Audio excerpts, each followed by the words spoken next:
Assalamualaikum warahmatullahi wabarakatuh. Perkenalkan, nama saya Alicia Safira Laurasita dengan NIM G00241228 dari kelompok B3. Di video saya kali ini, saya akan menjelaskan mengenai laporan praktikum anatomi blok 1.2 sistem integumen dan muskuloskeletal. Jadi, untuk laporan pertama ada mengenai anatomi mandibula dan fungsinya. Mandibula sendiri dia tergolong ke dalam tulang viserokranium gitu, yang fungsinya untuk melindungi organ bagian dalam. Contohnya seperti lidah gitu. Kemudian dia juga sebagai penyusun tulang rahang bawah gitu, yang terdiri dari badan atau korpus mandibulae dan dua cabang mandibulae atau rami mandibulae, yaitu processus condylaris dan processus coronoideus. Untuk processus condylaris, dia merupakan tonjolan bundar yang menyatu dengan fossa mandibula. Untuk processus coronoideus, dia berbentuknya datar dan runcing sebagai tempat otot temporalis. Kemudian, pada processus condylaris ini nantinya akan berartikulasio atau bersendi dengan os temporalis membentuk artikulasio temporomandibularis, di mana artikulasio ini nanti berfungsi untuk menggerakkan rahang gitu. Kemudian pada mandibula, jika dilihat dari bagian anterior atau depan, itu terdapat juga alveolaria, di mana dia itu nanti isinya ada alveolaria dari gigi. Kemudian ada pars alveolaris. Nah, di depan pars alveolaris ini nanti ada tulang pembentuk dagu atau menta dengan protuberantia mentalis. Kemudian ada benjolan dagu atau tuberculum mentale, dan ada foramen mentale atau semacam saluran gitu. Nah, di foramen mentale ini nantinya akan dilalui arteri, vena dan neuromentalis gitu. Kemudian jika mandibularis ini dilihat dari sisi samping atau lateral, dia ada bagian ramus dan bagian korpus yang menjadi satu membentuk angulus mandibulae atau sudut rahang gitu. Kemudian ada juga pars alveolaris yang tadi dengan basis yang akan dipisahkan dengan linea obliqua. Selanjutnya, pada bagian processus condylaris itu juga terlihat adanya caput mandibulae, di mana caput mandibulae ini nanti di bagian bawahnya itu terdapat semacam cekungan atau disebut juga sebagai fovea pterygoidea.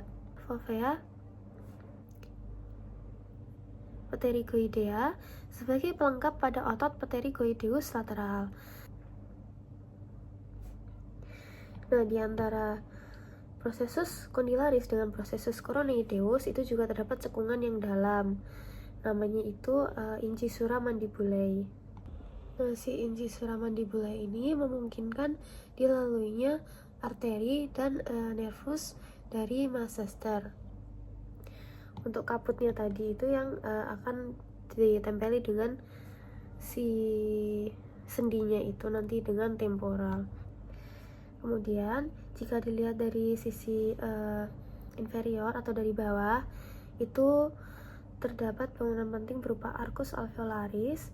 Kemudian ada fovea sublingualis atau lekukan kecil sebagai tempat kelenjar submandibular. Lalu di dekat angulus mandibulae itu juga terdapat tuberositas pterygoidea atau semacam tonjolan kecil gitu untuk melekat musculus pterygoideus yang medial. Lanjut, tadi di bagian bawah arcus alveolaris itu terdapat ada foramen atau lubang gitu bernama foramen linguale. Di bawahnya ada symphysis mandibulae dan ada spina mentalis.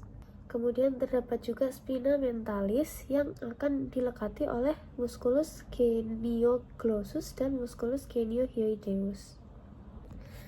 Oke, lanjut untuk musculus masticatores, di mana musculus ini itu punya peran untuk mengunyah, berbicara, dan intinya yang berkaitan dengan membuka atau menutup rahang atau menggeser rahang juga.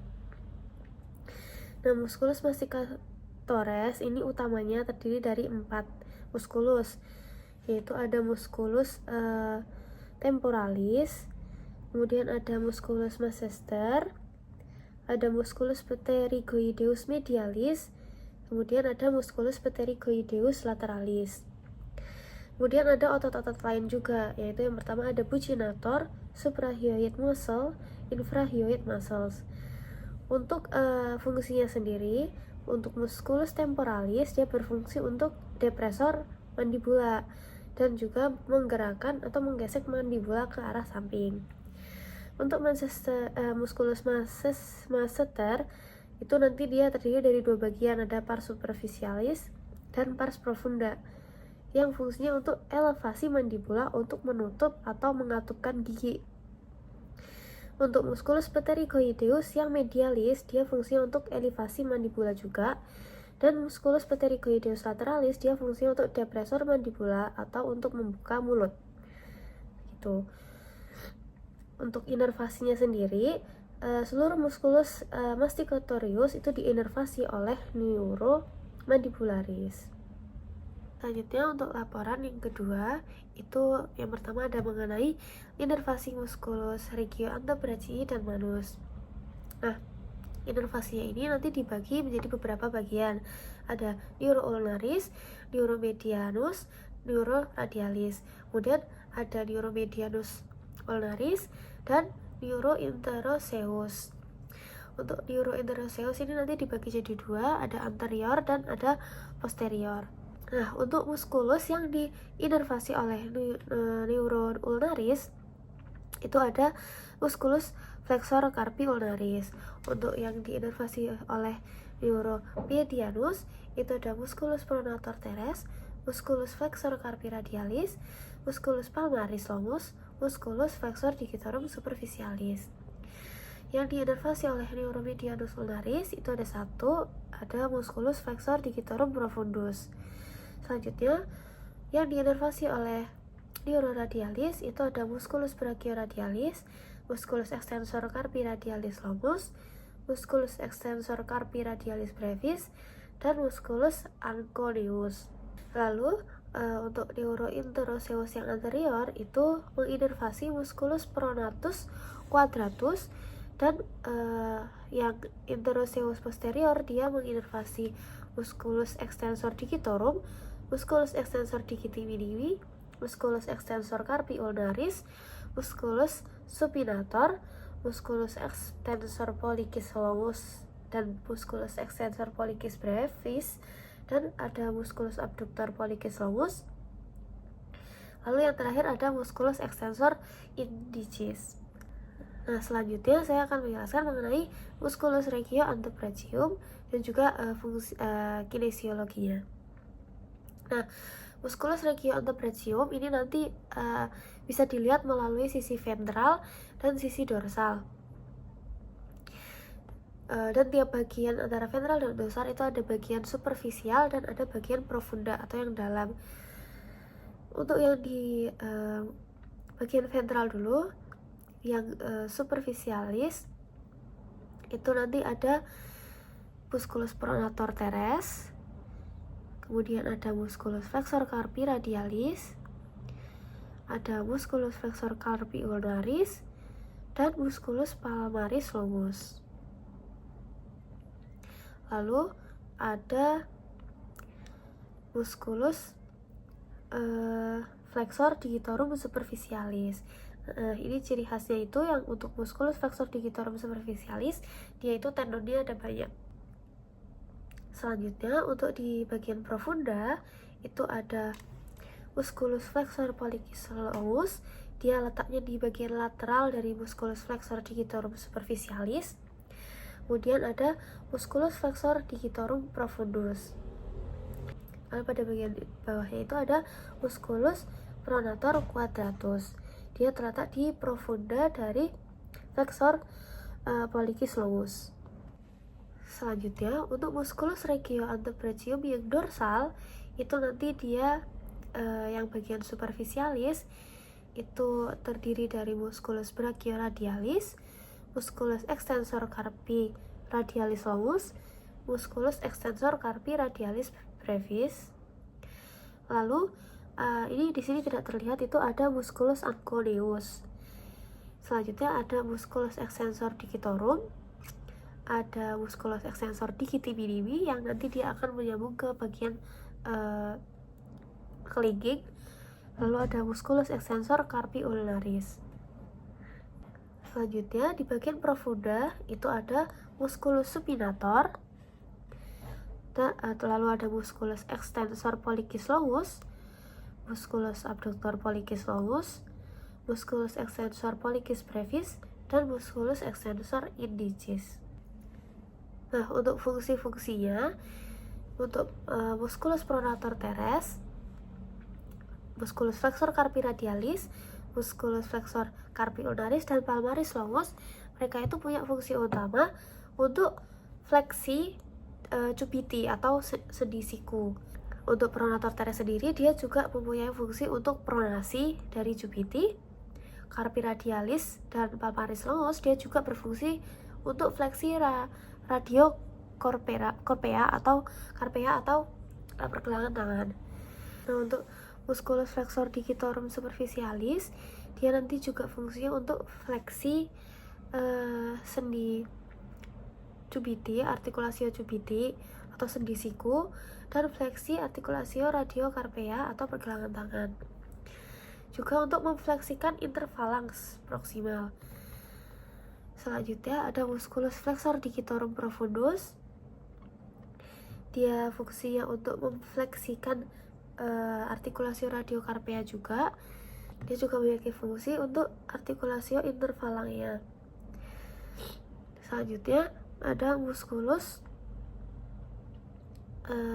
flexor pollicis longus. Dia itu untuk fleksi dari metacarpophalangeal pollex atau ibu jari dan interphalangeal pollex. Lanjut ada musculus brachioradialis. Dia ini fungsinya sebagai prime mover fleksi sendi siku atau artikulasio cubiti. Lalu ada extensores carpi radialis longus dan brevis. Mereka itu untuk pronasi supinasi. Lalu untuk extensor pergelangan tangan atau radiocarpea dan induksi abduksi radial. Lalu ada musculus abductor pollicis longus, fungsinya untuk abduksi ibu jari atau pollex. Lalu ada musculus extensor pollicis longus dan brevis, keduanya untuk ekstensi ibu jari atau pollex. Selanjutnya tadi ada quadratus, itu sebagai prime mover pronasi artikulasio radio ulnaris. Selanjutnya untuk laporan yang ketiga itu ada mengenai artikulasio genu atau sendi lutut. Nah, sendi lutut ini dia terdiri dari 3 tulang. Yang pertama ada tulang femur atau paha atas, terus ada tulang tibia dan tulang patella atau yang biasa kita sebut sebagai tempurung lutut. Nah, ke antara tulang femur dan tulang tibia ini dia akan membentuk sendi. Yang tipe sendinya ini berupa ginglymus atau sendi engsel gitu. Jadi artikulasio genu ini dia itu terbentuk dari femur yang berartikulasi dengan tibia, dia membentuk artikulasio femorotibialis, dan berartikulasi dengan patella atau tempurung lutut membentuk artikulasio femoropatellaris. Nah, tulang-tulang ini kemudian nanti akan dilindungi oleh kapsul gitu ya, kapsula articularis.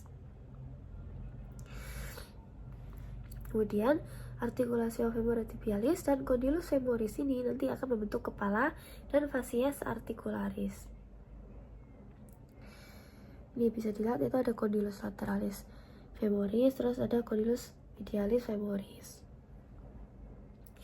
Lalu di antara tulang femur dan tibia, dia itu ada yang namanya meniscus lateralis dan meniscus medialis, yaitu fungsinya sebagai bantalan di antara kedua tulang tadi. Selanjutnya saya akan bahas mengenai ligamennya. Jadi pada artikulasi genu itu ada ligamen ekstrakapsularis. Dia ini yang akan menstabilisasi sendi dan memperkuat kapsul dari luar. Lalu pada bagian anterior itu ada ligamen patella. Ligamen patella ini merupakan pemanjangan dari musculus quadriceps femoris. Dia nanti akan menghubungkan antara patella dengan si tibia. Kemudian pada bagian medial dan lateral itu terdapat ligamen colateralia tibiale dan ligamen colateralia fibulare. Dimana ligamen kolateral tibiale ini dia yang terletak paling medial dan ligamen kolateral fibulare itu yang paling lateral atau yang paling luar. Lalu jika di bagian posterior itu terdapat pula ligamen cruciatum anterius dan ligamen cruciatum posterius. Ini bisa dilihat, ini yang di antara kedua tulang itu. Lalu ada satu lagi ligamen, itu ada di ligamen transversum genus gitu. Dia yang ada di dekat si meniskus kedua meniskus gitu. Selanjutnya saya akan menjelaskan mengenai os femur. Nah, os femur ini atau tulang paha, yaitu termasuk ke dalam tulang longum atau tulang panjang begitu ya. Nah, di bagian os femur ini dia terbagi jadi 3 bagian. Pertama itu ada epiphysis proximalis, terus ada diaphysis atau bagian tengahnya, dan epiphysis distalis atau pada bagian bawah. Nah, untuk di epiphysis superior dia itu ada yang namanya caput femoris. Dia bentuknya kayak bola, kayak bohlam gitu, dimana nanti dia ini akan berartikulasio dengan acetabulum membentuk artikulasio coxae. Nah, di caput femoris ini juga terdapat fovea capitis femoris. Lalu setelah dari caput femoris itu terdapat cekungan, namanya column femoris. Oh ya, untuk fovea capitis femoris ini dia itu fungsinya untuk tempat melekat dari ligamentum teres capitis femoris. Kemudian pada bagian ini juga itu terdapat trochanter major pada lateral dan trochanter minor pada dorsal dan medial. Nah, mereka ini nanti yang akan dihubungkan dengan linea intertrochanterica dan kista intertrochanterica. Selanjutnya pada bagian diaphysis, jika dilihat dalam melalui anterior, dia ada corpus femoris. Lalu jika dilihat di bagian posterior, dia ada tuberositas glutea dan ada labium laterale dan labium mediale, di mana mereka berdua nanti akan membentuk linea aspera. Nah, linea aspera ini nanti fungsinya itu sebagai apophysis untuk origo musculus quadriceps femoris dan insersi kelompok otot abduktor.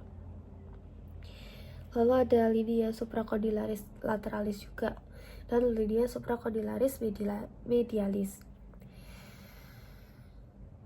Lalu pada bagian epiphysis distal dia terdapat epicondylus lateralis dan epicondylus medialis. Ini yang terlihat di dari depan atau dari anterior.